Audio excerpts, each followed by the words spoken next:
Speaker, the President of Ukraine.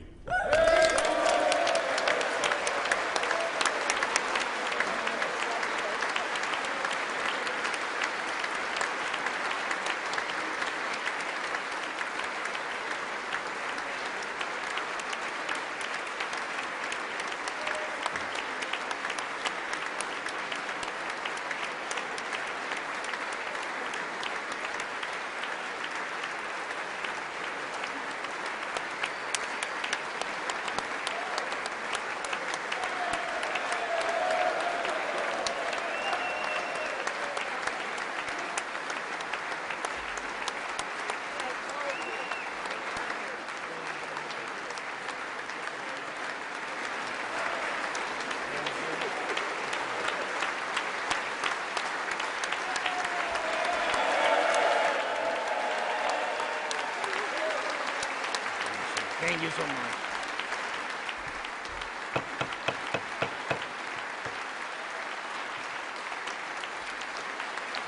Thank you so much.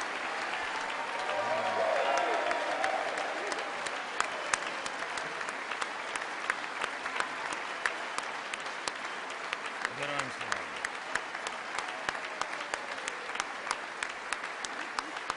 Thank you so much.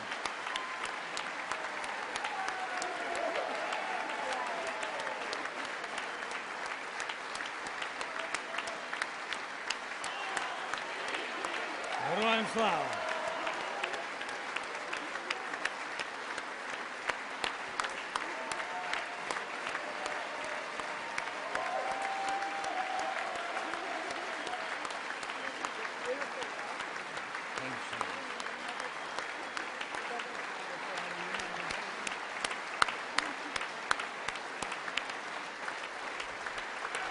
Members,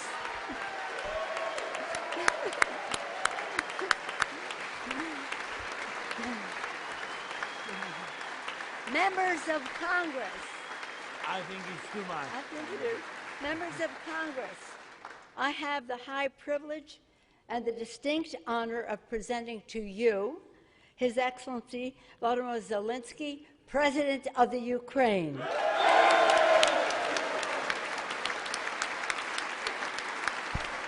Thank you. Thank you so much.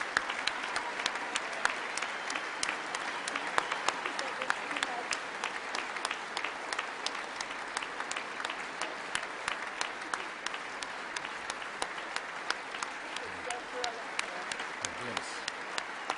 Thank you so much. Thank you. It's too much for me. All this for our great people. Thank you so much.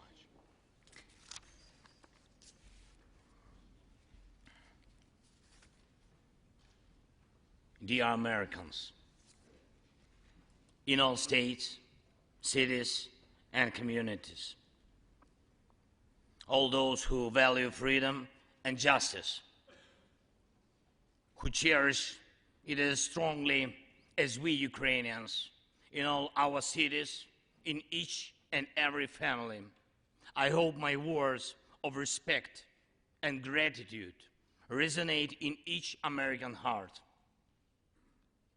Madam Vice President, I thank you for your efforts in helping Ukraine. Madam Speaker, you bravely visited Ukraine during the full-fledged war. Thank you very much. Great honor. Thank you.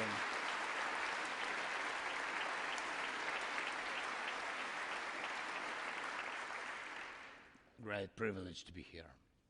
Dear members of the Congress, representatives of both parties who also visited Kyiv, esteemed congressmen and senators from both parties who will visit Ukraine, I'm sure, in the future.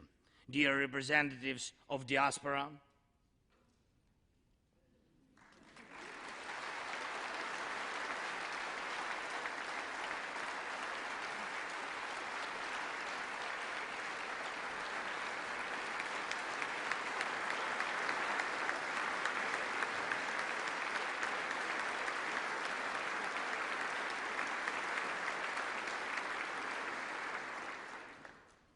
present in this chamber and spread across the country, dear journalists.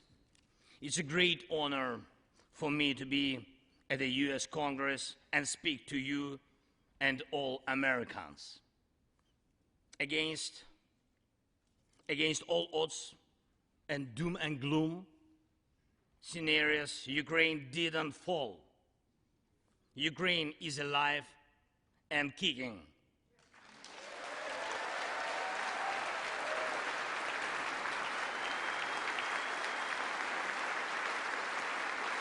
Thank you.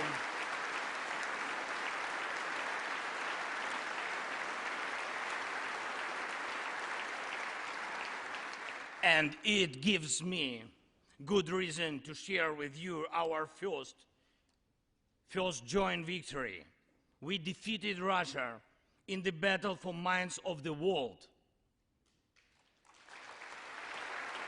We have no fear, nor should anyone in the world have it. Ukrainians gained this victory, and it gives us courage, which inspires the entire world. Americans gained this victory, and that's why you have succeeded in uniting the global community to protect freedom and international law. Europeans gained this victory, and that's why Europe is now stronger and more independent than ever. The Russian tyranny has lost control over us.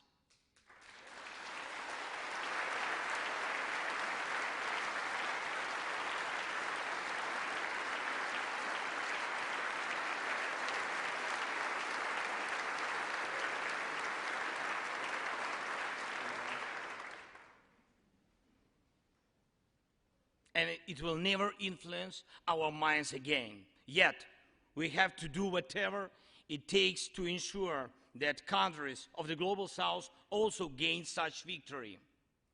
I know one more, I think, very important thing. The Russians will stand a chance to be free only when they defeat the Kremlin in their minds.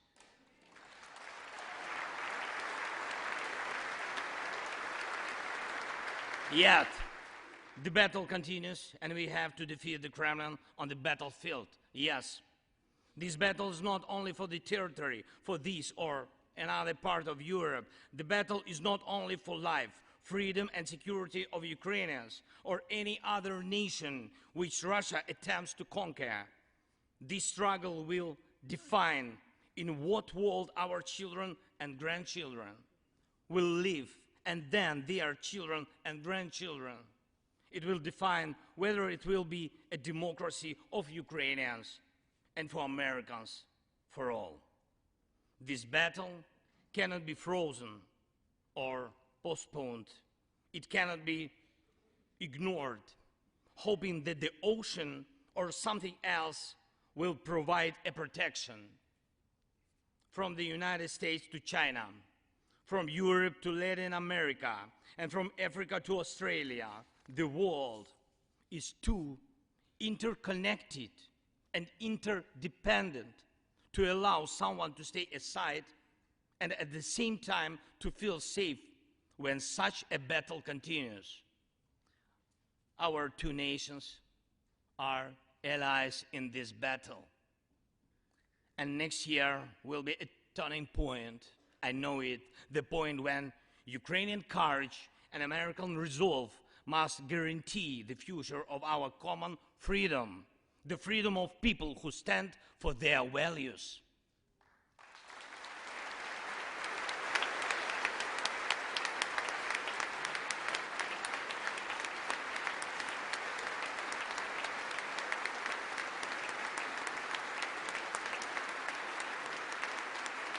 Ladies and gentlemen,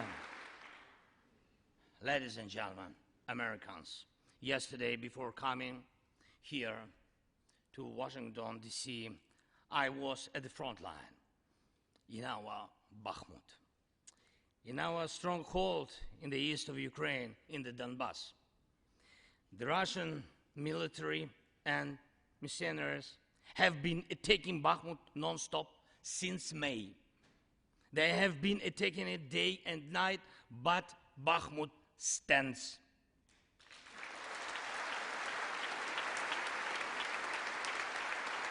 Last year, 70,000 people lived there in Bakhmut, in this city, and now only few civilians stay.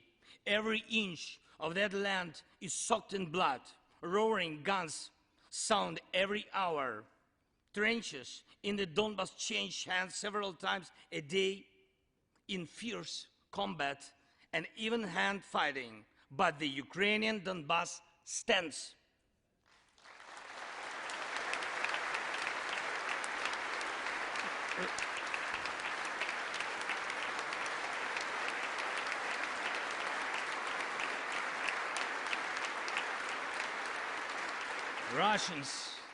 Russians use everything they have against Bakhmut and our beautiful cities.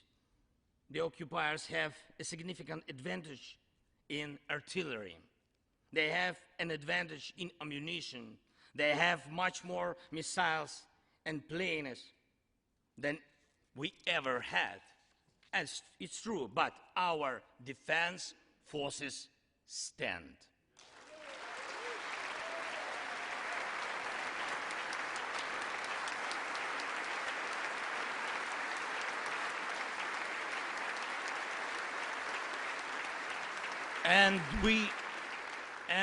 And we all are proud of them. The Russians' tactic is primitive. They burn down and destroy everything they see. They send thugs to the front lines. They send convicts to the war. They threw everything against us, similar to the other tyranny, which is in the Battle of the Bulge. Threw everything it had against the free world, just like the brave American soldiers, which held their lines and fought back Hitler's forces during the Christmas of 1944. Brave Ukrainian soldiers are doing the same to Putin's forces this Christmas.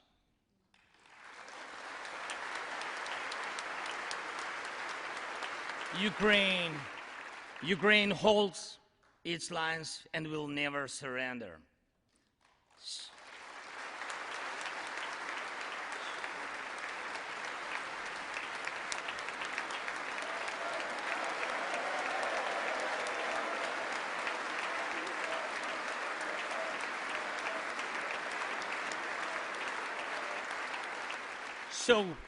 So here is the front line. The tyranny which has no lack of cruelty against the lives of free people. And your support is crucial, not just to stand in such fight, but to get to the turning point to win on the battlefield. We have artillery. Yes. Thank you. We have it. Is it enough? Honestly, not really. To ensure Bakhmut is not just a stronghold that holds back the Russian army, but for the Russian army to completely pull out, more cannons and shells are needed. If so, just like the Battle of Saratoga, the fight for Bakhmut will change the trajectory of our war for independence and for freedom. If your patriots stop the Russian terror against our cities, it will let Ukrainian patriots work to the full to defend our freedom. When Russia cannot reach our cities, but its artillery, it tries to destroy them with missile attacks. More than that, Russia found an ally in this genocidal policy, Iran. Iranian deadly drones sent to Russia in hundreds became a threat to our critical infrastructure. That is how one terrorist has found the other. It is just a matter of time when they will strike against your other allies. If we do not stop them now, we must do it.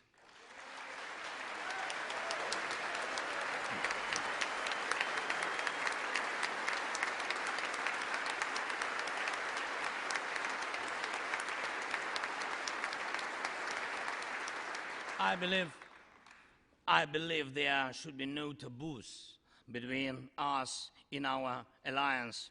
Ukraine never asked the American soldiers to fight on our land instead of us. I assure you that Ukrainian soldiers can perfectly operate American tanks and planes themselves.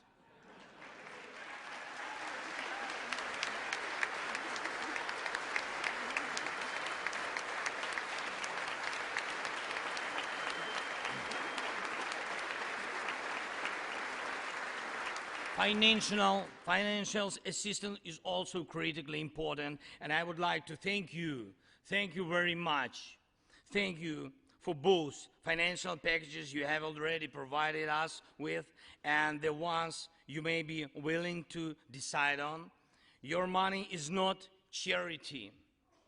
It's an investment in the global security and democracy that we handle in the most responsible way.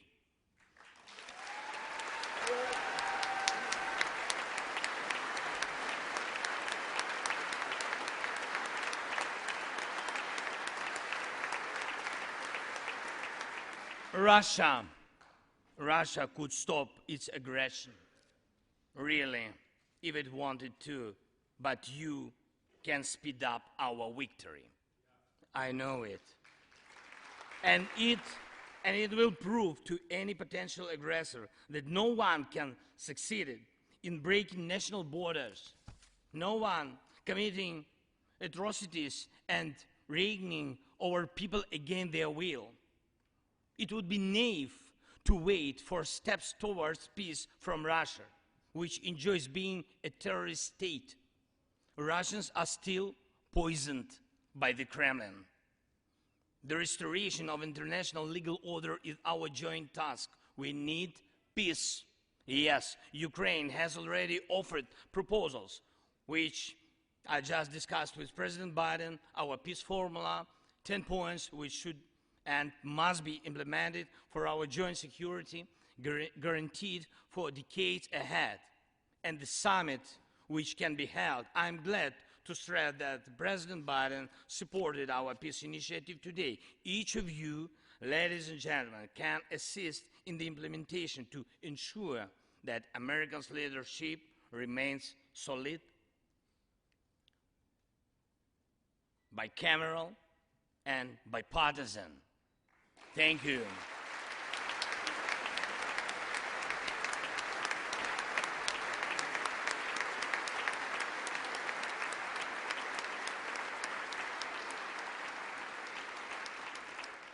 You can strengthen sanctions to make Russia feel how ruinous its aggression truly is. It is in your power, really, to help us bring to justice everyone who started this unprovoked and criminal war. Let's do it. Let terrorists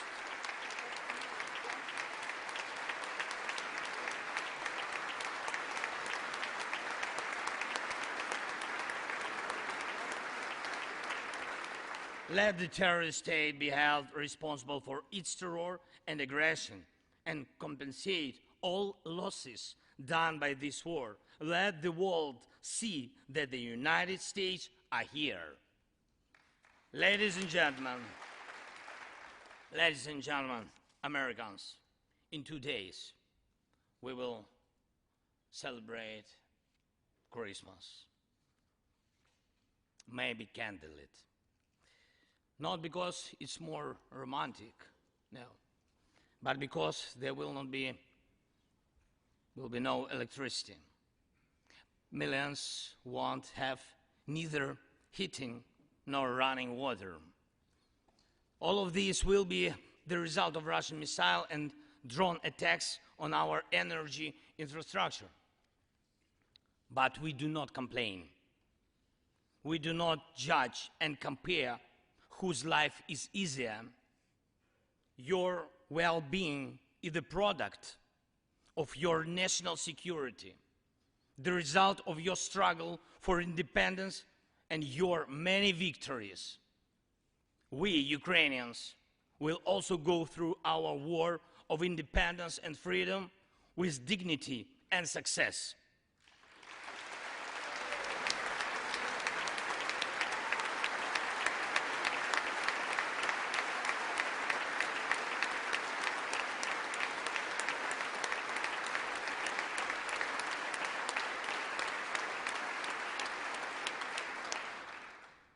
We'll celebrate Christmas.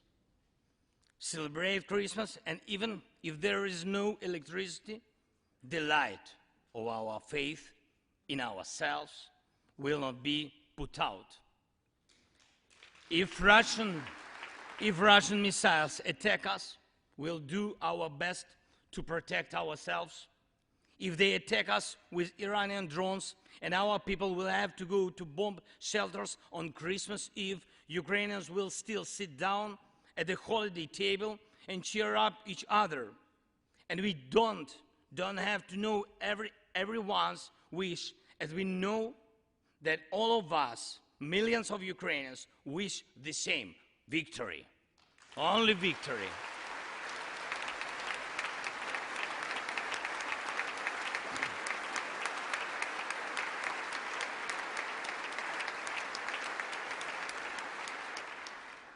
We already built strong Ukraine with strong people, strong army, strong institutions together with you. We developed strong security guarantees for our country and for entire Europe and the world together with you. And also together with you, we'll put in place everyone who will defy freedom. Put in. This will be the basis to protect democracy in Europe and the world over. Now, on the special Christmas time, I want to thank you, all of you. I thank every American family which cherishes the warmth of its home and wishes the same warmth to other people. I thank President Biden and both parties at the Senate and the House for your invaluable assistance. I thank your cities and your citizens who supported Ukraine this year, who hosted our Ukrainians, our people, who waved our national flags, who acted to help us. Thank you all, from everyone who is now at the front line, from everyone who is evading victory. Standing here today, I recall the words of the President Franklin Delano Roosevelt, which are, I think, so good for this moment. The American people, in their righteous might, will win through to absolute victory. The Ukrainian people will win too, absolutely.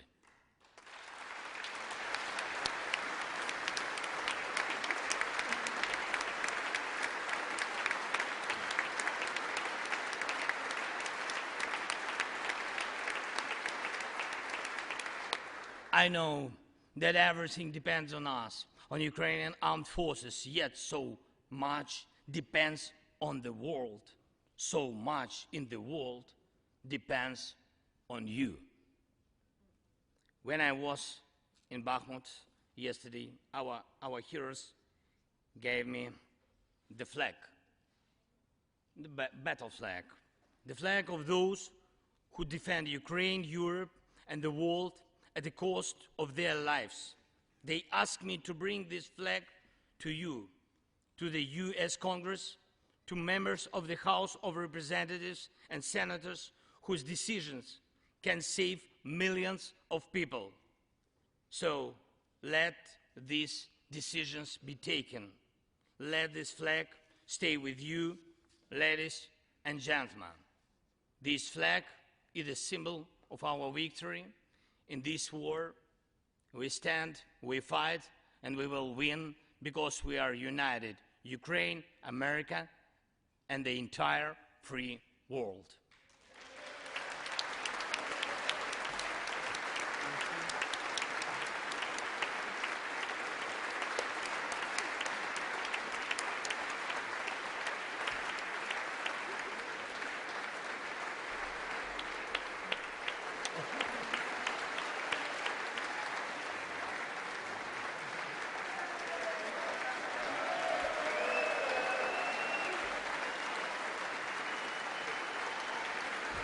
Just one thing, if I can, the last thing, thank you so much. May God protect our brave troops and citizens.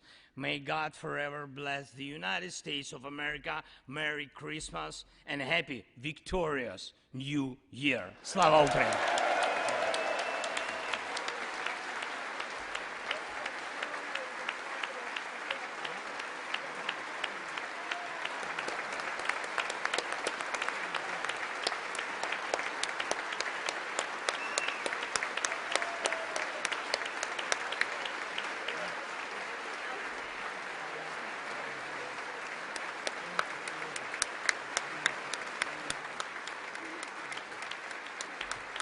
Thank you so much.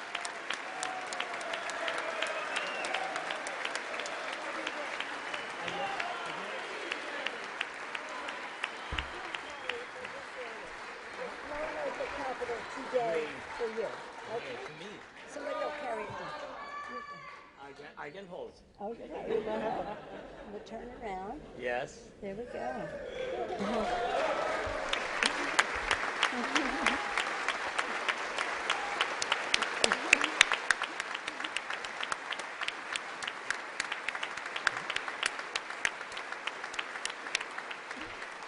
This flag was flown over the Capitol today in honor of the President's visit. Thank you so much. I will take it. I can go. All the best.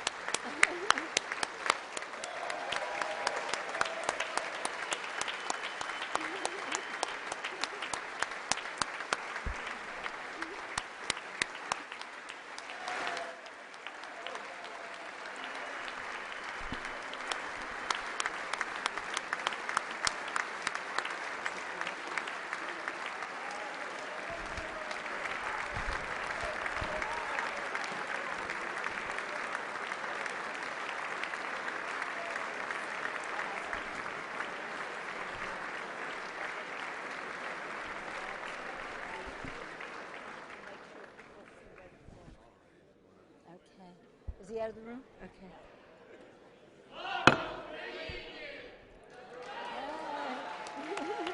The purpose of the joint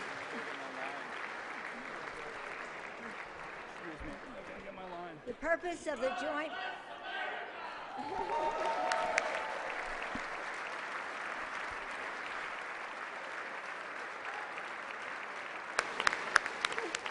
Okay, now.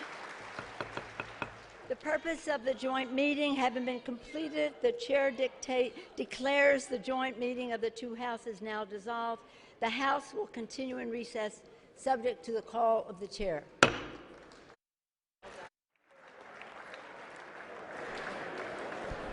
I'm going to show this to